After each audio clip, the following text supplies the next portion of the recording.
Dysfunctional Vet. I bought a Cricut Explorer 3 about 2 or 3 days ago. Now this system is set up to design on Windows 10, but if you go to their website, there's nothing to tell you that you need Windows 10. I'm running Windows 8. I was able to upload the drivers, and it does work. Herein lies the problem. In order for this system to work, it has to be connected to the website, the Cricut or Cricut, however it's pronounced, website, in order for it to work. So if you do not have high-speed internet, dial-up is not going to work. DSL probably would. Where I'm at, my system isn't even as good as dial-up. It's pretty pathetic. 5G signals, which is becoming the norm, is designed to operate with an effective frequency of optimum traffic at a quarter mile. I am 9 miles from the closest cell tower, so I do not have internet that really works for nothing. So this is my advice. If you're out in a rural area that does not have good internet, do not buy this system. It's cheaper for you to find somebody that has one, that has high-speed internet, and go over and pay them some small amount of money. Now this system right here, I paid $300 for the thing. And then the blades, depending upon what you're buying, are anywhere from 25 to 50 bucks a piece.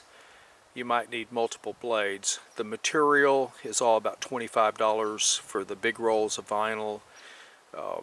The mats are about 16 bucks or more per pack. You could easily end up spending close to $1,000 to get a basic setup for the Cricut or Cricut system, regardless which model you buy. And if you don't have high-speed internet, it is not going to work.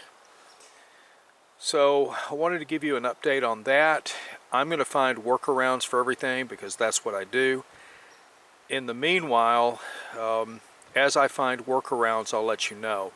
Now this is the first workaround. If you are running Windows 8 and you have high-speed internet and you buy a Cricut, the first thing you need to do is go into your Device Explorer and find your hardware.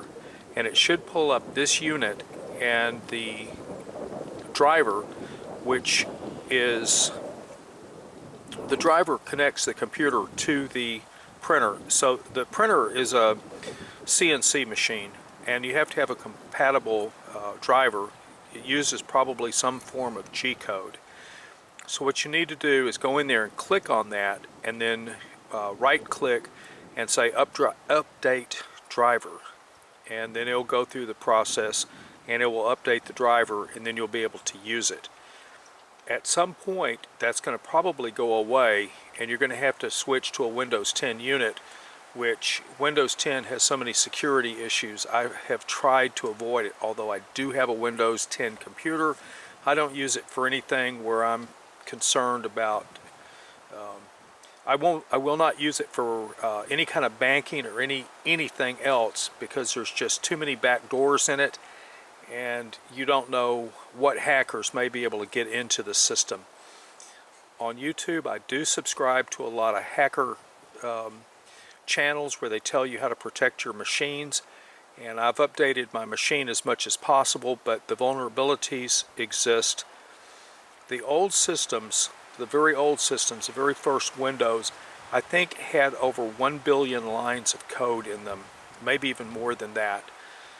The book on computer security that I read, which is ancient by today's standards, it's over 30 years ago, stated that there were more lines of code in the basic Windows operating system than there were lines of code to launch the Saturn V that took the astronauts to the moon. So there you have that.